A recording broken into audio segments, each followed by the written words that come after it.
ఏం మాట్లాడారనంటే ముఖ్యమంత్రి గారు మనకు శాఖల యొక్క పనితీరు అనేటువంటిది దాదాపు 70 శాఖల గురించి మాట్లాడుతూ ఫలానా శాఖ పనితీరు ఇట్లుంది, ఫలానా శాఖ పనితీరు ఇట్లుంది, 7 శాఖలు బాగా ఉన్నాయి, 20 శాఖలు బిలో ఉన్నాయి, మిగతావన్నీ సిలో ఉన్నాయి. కాబట్టి మీరు రాష్ట్ర స్థాయి ఉన్నటువంటి 175 నియోజకవర్గాలకు ఉన్నటువంటి ర్యాంకులలో ప్రభుత్వ పనితీరు పరంగా 124 నుంచి 133 పడిపోయింది అని చెప్పాను ఆయన.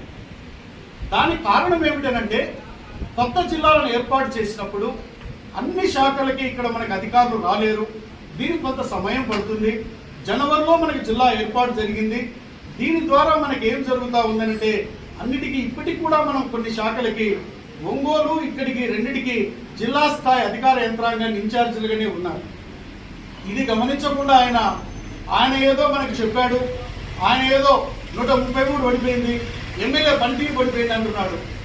అయ్యా నాగార్జున రెడ్డి గారు, కావాలంటే అది మీకు డౌన్లోడ్ చేసుకోవచ్చు, మీరు దాన్ని చూడండి. మీరు ఆయన మాట్లాడింది శాఖల పనితీరు గురించి మాట్లాడాడు.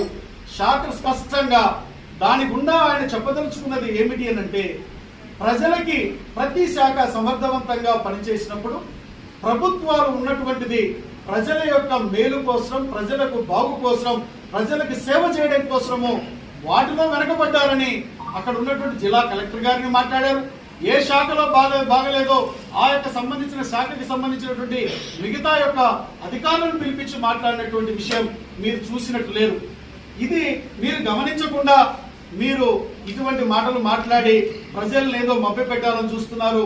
మా నియోజకవర్గ ప్రజలు, మీరు అక్కడి నుంచి వలస వచ్చిన నాయకులండి. మీరు ఇక్కడ మీకు తెలియదు, చెప్పండి. గిద్దలూరు నియోజకవర్గం, గిద్దలూరు మండలంలో చివరి ఊరు ఏదో చెప్పండి, అర్ధవీడు మండలంలో చివరి ఊరు చెప్పండి, టక్క ఊర్ల పేర్లు చెప్పండి. ఏమీ తెలియదు మీకు. రాజకీయ ప్రాధాన్యతలు వచ్చారు తప్పితే ప్రజా సేవ చేయాలని తలంపుతో మీరు ఇక్కడికి రాలేదు. ఇప్పటికి కూడా మీకు మీ వెంట ఉన్నటువంటి వాళ్ళు కొత్త నాయకులను తెస్తున్నారు, అది మీకు తెలుసు. కానీ పైన పార్టీ చెప్తే మీరు ఇక్కడికి వచ్చారు. ఇది కాదు ఇక్కడ మా యొక్క ప్రజలు కోరుకుంటున్నటువంటిది. సేవ చేసే నాయకులను మరలా ఎన్నుకుంటున్నారు.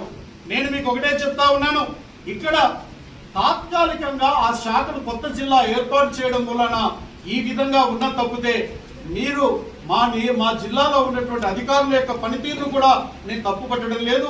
పూర్తి స్థాయిలో అధికారులందరూ నియామకం జరగవలసినటువంటి తర్వాత తప్పకుండా అన్ని శాఖల యొక్క పనితీరు వేగవంతంగా ముందుకు పోతుంది అనేటువంటి విషయాన్ని కూడా ఈ సందర్భంగా నేను తెలియజేయడం జరుగుతూ ఉంది.